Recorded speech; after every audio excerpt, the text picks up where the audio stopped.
അങ്ങനെ iPhone 17 എടുത്തിട്ട് ആദ്യത്തെ മുട്ടൻ പണിയാണ് ഇപ്പോൾ കിട്ടിയിട്ടുള്ളത്. അപ്പോൾ വേറെ ഒന്നല്ല, iOS 26.5 ലേറ്റസ്റ്റ് അപ്ഡേറ്റ് ചെയ്തതിനു ശേഷമാണ് ഈ ഒരു പണി എനിക്ക് കിട്ടിയിട്ടുള്ളത്. എനിക്ക് മാത്രമല്ല, മിക്ക ആൾക്കാർക്കും ഈ സെയിം ഇഷ്യൂ ഉണ്ടായിരിക്കും. വേറെ ഒന്നല്ല, ബാറ്ററിയാണ് അതിൻ്റെ മെയിൻ റീസൺ. അപ്പോൾ ബാറ്ററി ഡ്രെയിൻ ആവുന്നത് ഭയങ്കരമായിട്ട് കൂടിയിട്ടുണ്ട്. ഒരു 1 ഡേ പോലും നമുക്ക് ബാറ്ററി കിട്ടാത്തൊരു സിറ്റുവേഷനിലാണ് ഇപ്പോൾ കറൻ്റ്ലി iOS റൺ ചെയ്തുകൊണ്ടിരിക്കുന്നത്.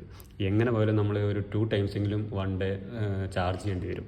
നമ്മൾ രാവിലെ ഫുൾ ചാർജിലെടുത്ത് കഴിഞ്ഞാൽ ഈവനിങ് ആകുമ്പോഴേക്കും കംപ്ലീറ്റ് ആവും. പിന്നെ നൈറ്റ് വരുമ്പോഴേക്കും പിന്നെ നമ്മൾ ചാർജ് ചെയ്യേണ്ട ഒരു സിറ്റുവേഷനാണുള്ളത്.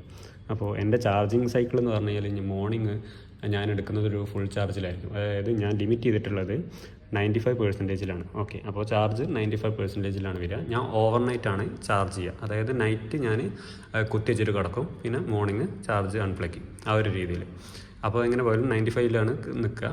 പിന്നെ അതേപോലെ തന്നെ എനിക്ക് ഒരു 6:30 7:30 ആകുമ്പോൾ നൈറ്റ് ആകുമ്പോഴത്തേക്കും എനിക്കൊരു 20%ഓളം ബാറ്ററി റിമൈനിങ് ആയിട്ട് വരും. അപ്പോൾ അങ്ങനെയായിരുന്നു എൻ്റെ ചാർജിങ് സൈക്കിൾ പോയിക്കൊണ്ടിരുന്നത്. ഇപ്പോൾ അത് വരുന്നത് ഒരു 5 to 6 ആകുമ്പോഴത്തേക്കും എങ്ങനെ പോയാലും 20%-ൻ്റെ നിയർ ബൈ എത്തും. അപ്പോൾ എനിക്ക് പിന്നെ ഞാൻ റൂമിലെത്തി കഴിഞ്ഞാൽ വീണ്ടും ഞാൻ ചാർജ് ചെയ്യേണ്ട ഒരു സിറ്റുവേഷനാണുള്ളത്. മാത്രമല്ല, എൻ്റെ ഇപ്പോഴത്തെ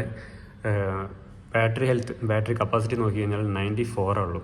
മുന്നേ ഞാനൊരു 2 months മുന്നേ ഞാനിതിൻ്റെ വീഡിയോ ഇട്ടുണ്ടായിരുന്നു. എനിക്കൊരു 97 ആയതും അതേപോലെ തന്നെ എൻ്റെ സൈക്കിൾ കൗണ്ടിൻ്റെ ഒരു വീഡിയോ ഇട്ടുണ്ടായിരുന്നു.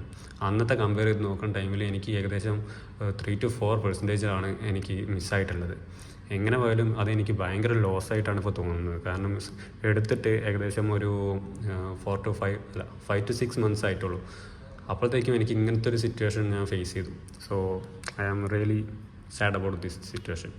ഓക്കെ, അപ്പോൾ നിങ്ങളുടെ സിറ്റുവേഷൻ എന്താണെന്നുള്ളത് ജസ്റ്റ് ഒന്ന് കമൻറ്റ് ഡൗൺ ചെയ്യുക. നിങ്ങൾക്കും ഇതേ ഇഷ്യൂസ് ഫേസ് ചെയ്യുന്നുണ്ടോ, അങ്ങനത്തെ കാര്യങ്ങളൊന്ന് പറയാം. ഇപ്പോഴത്തെ കറൻറ്റ്ലി ഈ ഒരു സിനാരിയോയിൽ ഞാൻ അടുത്തൊരു അപ്ഡേറ്റിന് വേണ്ടിയിട്ടാണ് വെയിറ്റ് ചെയ്യുന്നത്. കാരണം അതിലെങ്കിലും ഈ ഒരു ഇഷ്യൂസ് ഫിക്സ് ചെയ്യുമെന്ന് വിചാരിക്കുന്നു. മാത്രമല്ല, മാക്സിമം യൂസേജും കൂടി കുറയ്ക്കാനുള്ളൊരു സിറ്റുവേഷനിലാണ് ഇപ്പോൾ കറൻറ്റ്ലി റൺ ചെയ്തുകൊണ്ടിരിക്കുന്നത്. ഓക്കെ, എന്തായാലും നിങ്ങളുടെ ഒരു കമൻസും കൂടി ഷെയർ ചെയ്യും.